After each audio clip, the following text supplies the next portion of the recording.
अस्सलाम वालेकुम दोस्तों, हम अपने सी प्लस प्लस के कोर्स को आगे लेके बढ़ते हैं। हमने अपनी पिछली वीडियोस में फंक्शन ओवरलोडिंग को डिस्कस किया था, तो आज की वीडियो में हम जिस टॉपिक को डिस्कस करने जा रहे हैं वो हमारा होगा डिफ़ॉल्ट आर्ग्यूमेंट्स का। यहाँ पे आप लिटिल बिट कंफ्यूज होंगे, लेकिन उससे पहले इस पे डिस्कस करने से पहले हम एक न्यू फाइल क्रिएट कर लेते हैं 32 के नाम से, जिसका एक्सटेंशन हम सीपीपी डालेंगे और उसमें अपनी स्टार्टर लगा लेते हैं। तो मैंने स्टार्टर लगा ली। अब मैंने कहा कि हम अपना एक आज के जिस टॉपिक को डिस्कस करने जा रहे हैं वो हमारा है डिफ़ॉल्ट आर्ग्यूमेंट्स, किसके? कंस्ट्रक्टर्स के। तो मैं लिख लेता हूँ कंस्ट्रक्टर्स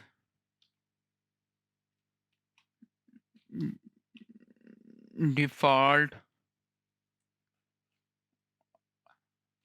आर्ग्यूमेंट्स। अब आप कहेंगे हमने अभी अभी तो देखे हैं आर्ग्यूमेंट्स, काफ़ी लोग इस चीज़ में कंफ्यूज हो जाते हैं कि कंस्ट्रक्टर्स के डिफ़ॉल्ट आर्ग्यूमेंट्स तो हमने देखे थे, लेकिन साथ ही साथ हम कहते हैं डिफ़ॉल्ट कंस्ट्रक्टर्स। अब बेसिकली हम इन 2 चीज़ों में डिफ़रेंस आपकी कन्फ्यूजन ख़त्म करने के लिए मैं इन दोनों चीज़ों को आपको पहले बता दूँ अपने टॉपिक से। अभी हम डिस्कस करने जा रहे हैं डिफ़ॉल्ट कंस्ट्रक्टर्स, नहीं बल्कि कंस्ट्रक्टर्स डिफ़ॉल्ट आर्ग्यूमेंट्स। दोनों में बहुत ज़्यादा डिफ़रेंस है। डिफ़ॉल्ट कंस्ट्रक्टर्स का मतलब है कि कंस्ट्रक्टर्स विद नो पैरामीटर, और कंस्ट्रक्टर्स डिफ़ॉल्ट आर्ग्यूमेंट्स है कि कंस्ट्रक्टर के अंदर पैरामीटराइज्ड कंस्ट्रक्टर के अंदर डिफ़ॉल्ट आर्ग्यूमेंट एक बाय डिफ़ॉल्ट पैरामीटर। तो इसको मैं थोड़ा-सा और ज़रा एक्सप्लेन करता हूँ। मैं इसको कहता हूँ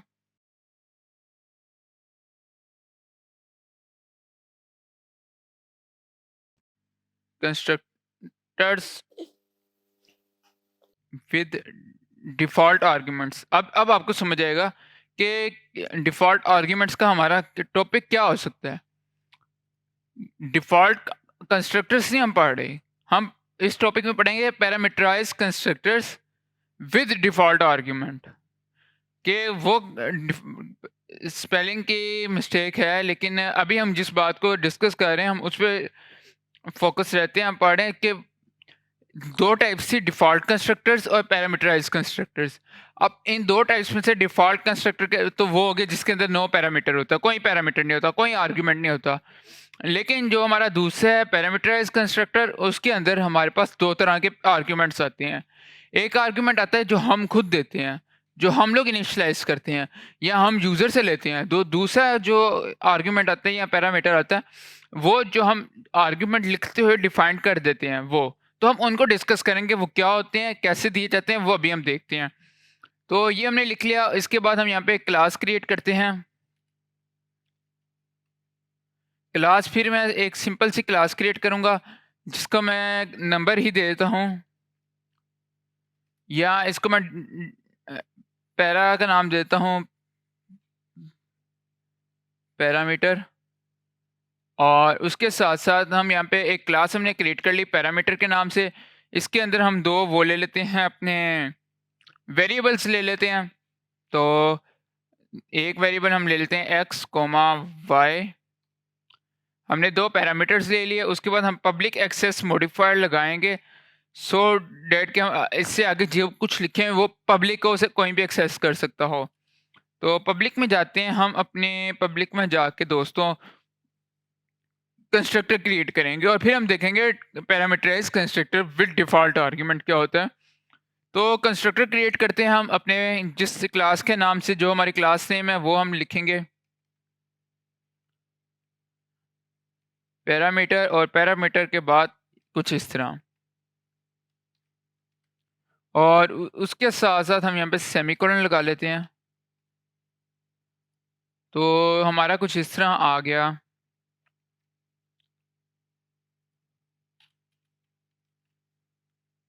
और इसको मैं, ये हमारा टॉपिक है आज का। तो हम अपने टॉपिक में डिस्कस करेंगे जो डिफ़ॉल्ट आर्ग्यूमेंट्स को। अब मेरी बात सुनिए, मैं यहाँ पे क्या करता हूँ, मैं यहाँ पे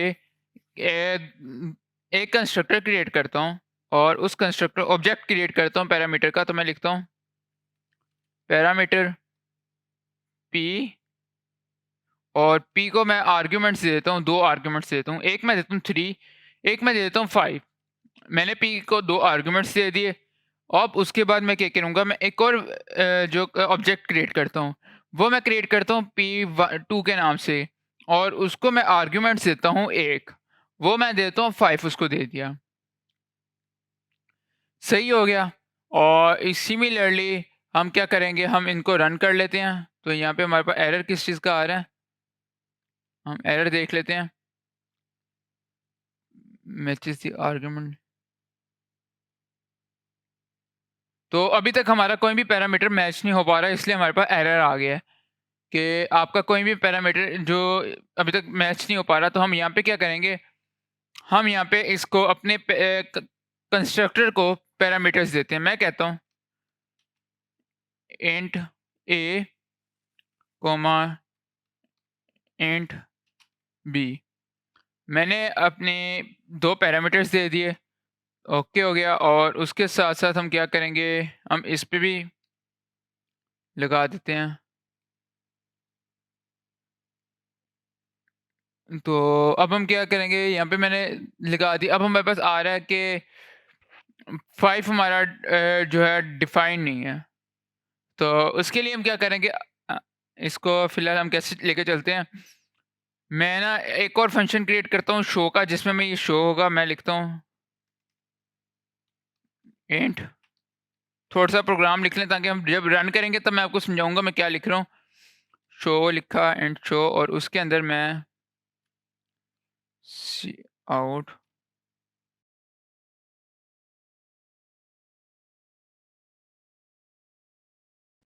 number 1 is equal to X और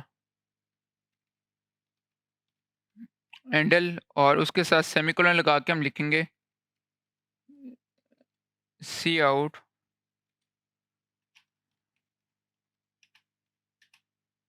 नंबर 2 इज इक्वल टू, हम यहाँ पे y लिखेंगे और उसके साथ फिर हम एंडर लगा लेंगे।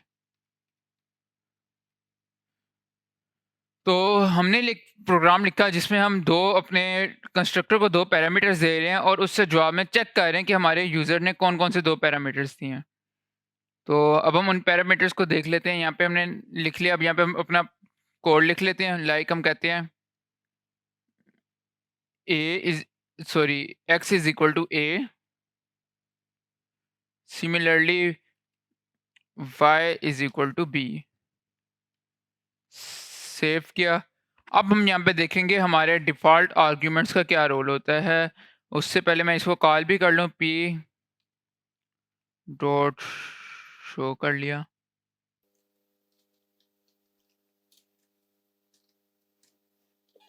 सेव करता हूँ। अब हम अपना काम चेक करते हैं क्या है। डिफ़ॉल्ट आर्ग्यूमेंट्स, ये हमारे 2 आर्ग्यूमेंट्स हैं जो हमने पास किए अपने कंस्ट्रक्टर को। तो डिफ़ॉल्ट आर्ग्यूमेंट होता है, फ़र्ज़ करें मैं कहता हूँ मेरा b जो है इंट एक, जो भी है वो यूज़र दे रहा है, या हम पीछे से पैरामीटर के थ्रू भेज रहे हैं। लेकिन जो b हमारा है, b को मैं कोई वैल्यू देता हूँ। मैं कहता हूँ b is equal to 6। Save करता हूँ। देखिए हमारा एरर भी रिमूव हो जाएगा। तो देखिए हमारा एरर रिमूव हो गया। अब मैं अगर इसको रन करूँ, अब अच्छा आपके ख्याल से जो हमारे y में 6 आएगा या फिर हमारे y पे 5 आएगा? जल्दी बताएं, कमेंट सेक्शन में बताएं। वीडियो पास करके, अगर पास करनी है तो पास करके बताएं क्या आएगा। चलें, मैं आई होप कि सारों ने बता दिया होगा। तो हम रन करके देख लेते हैं क्या आता है। तो मैं इसको रन कर लेता हूँ। तो हमारे पास एरर भी आया, एरर के साथ साथ हमारा सोल्व भी हो गया। तो क्लास इंट पैरामीटर शो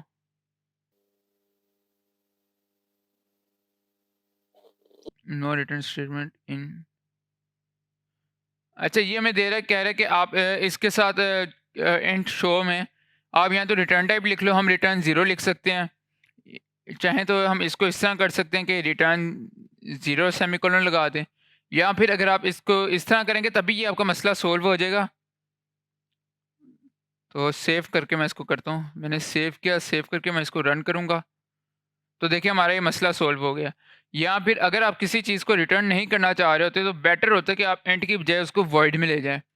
तो अगर आप इसमें वॉइड भी लिख लेंगे तभी हमारा प्रॉब्लम सॉल्व हो जाएगी, हमारा एरर नहीं आएगा। मैं इसको सेव करता हूँ, सेव करके मैं इसको रन करूँगा। तो देखिए हमारा नंबर 1 जो है वो 3 आ गया, नंबर 2 5 आ गया। तो हम बैक टू अवर टॉपिक चलते हैं। तो फिर इसका डिफ़ॉल्ट आर्ग्यूमेंट का क्या मकसद हुआ कि जब हमारा आना तो 5 ही है तो फिर 6 की वैल्यू कहाँ पे जाएगी? तो ये तो हो गया अगर तो हम अपने आर्ग्यूमेंट्स में दोनों वैल्यूज़ दे रहे हैं, तब क्या लेते हैं हमारा आर्ग्यूमेंट्स जो हमारे पीछे से फंक्शन में वैल्यू आ रही है वही आगे भेजेगा। लेकिन बाय चांस अगर मैं दोनों वैल्यू नहीं देता, मैं एक पैरामीटर देता हूँ, लाइक जैसा हमने पैरामीटर 2 ऑब्जेक्ट 2 में किया P2 में, मैं यहाँ पे करता हूँ, मैं लिखता हूँ P2 डॉट शो। तो हमारा डिफ़ॉल्ट आर्ग्यूमेंट तब हमारे काम आता है कि जब उसको 2 आर्ग्यूमेंट्स में से सिर्फ़ एक आर्ग्यूमेंट मिलता है तो वो दूसरा आर्ग्यूमेंट डिफ़ॉल्ट आर्ग्यूमेंट यूज़ कर लेता है। तो डिफ़ॉल्ट आर्ग्यूमेंट कब यूज़ होता है? डिफ़ॉल्ट आर्ग्यूमेंट सिर्फ़ तब यूज़ होता है जब हमारा जो है मैं इसको जब हमारा एक आर्ग्यूमेंट कम हो तब हमारा डिफ़ॉल्ट आर्ग्यूमेंट यूज़ हो जाता है। तो इसको इस तरह लिख के सेव करता हूँ। तो देखिए जब इसने इसका आर्ग्यूमेंट कम मिला तो इसने यूज़ कर लिया 5 और 6 को यूज़ कर लिया, जो कि हमारा 5 ये है और 6 ये है। तो अब यहाँ पे हम क्या करते हैं, यहाँ पे इसको 7 किया और इसके साथ मैं एक और इंटीजर टाइप क्रिएट करता हूँ, इंट जो है डी। और यहाँ पे एरर किस चीज़ का आ रहा है? अच्छा, यहाँ पे जो आ रहा है हम देख लेते हैं, लेकिन अभी हम क्या करते हैं, मैं एक और वेरिएबल ले लेता हूँ। मैं कहता हूँ z is equal to d और इसको लगा देता हूँ और यहाँ पे एक डी को डिक्लेयर भी कर देता हूँ। तो अब आप देखेंगे हमारा मसला जो आएगा वो भी हम डिस्कस करते हैं। तो साथ-साथ मैं यहाँ पे P3 क्रिएट कर लेता हूँ, P3 और इसके अंदर मैं कहता हूँ कि मैं 2 दे देता हूँ और 4 दे देता हूँ और यहाँ पे P3 डॉट शो कर देता हूँ। अब आप लोग बताएँ कि जो हमारा आर्ग्यूमेंट है P3 में वो कौन-सा यूज़ होगा? जो हमारा 4 है वो हमारे 7 की जगह में जाएगा या के डी की जगह पे जाएगा? तो बताइए कमेंट सेक्शन में बताइए। तो मैं जो आप सोच रहे हैं वो गलत होगा, सही भी हो सकता है, लेकिन मैं आपको बताता हूँ कि जब भी आप किसी को डिफ़ॉल्ट आर्ग्यूमेंट देते हैं, तो वो आर्ग्यूमेंट हमेशा आपके मोस्ट राइट साइड में होना चाहिए। कि जो हमारा int b is equal to 7 है वो मिड में या स्टार्ट में नहीं आ सकता है। इस int b is equal to 7 को हम मोस्ट राइट साइड में देंगे। तो फॉर्मल आर्ग्यूमेंट्स जो कि हमारा जो सिंपल हम दे रहे हैं वो हैं, और डिफ़ॉल्ट आर्ग्यूमेंट्स आपने राइट साइड में देने हैं, लेफ्ट साइड में कभी भी आप डिफ़ॉल्ट आर्ग्यूमेंट्स नहीं देंगे। तो सिमिलरली हम यहाँ पे इसको कर लेते हैं। तो अब देखें इस सारों में ना जो डिफ़ॉल्ट आर्ग्यूमेंट यूज़ होगा ना वो 7 यूज़ होगा। तो यहाँ पे इसको मैं नंबर 3 कर देता हूँ और इसको यहाँ पे Z कर देता हूँ। लेकिन अब यहाँ पे एक और जगह मसला भी आने लग गया। अब मसला आ रहा है हमारे यहाँ पे कि इसके पास तो एक ही आर्ग्यूमेंट है और एक आर्ग्यूमेंट वाला तो उधर है कोई नहीं। तो या तो मुझे इसको कम से कम 2 आर्ग्यूमेंट देने पड़ेंगे या 3 देने पड़ेंगे, क्योंकि तीसरा आर्ग्यूमेंट हमारे पास डिफ़ॉल्ट आर्ग्यूमेंट है, तो मैं इसे 3 आर्ग्यूमेंट्स दे देता हूँ। 6 और 6 के साथ मैं इसे दे देता हूँ 9।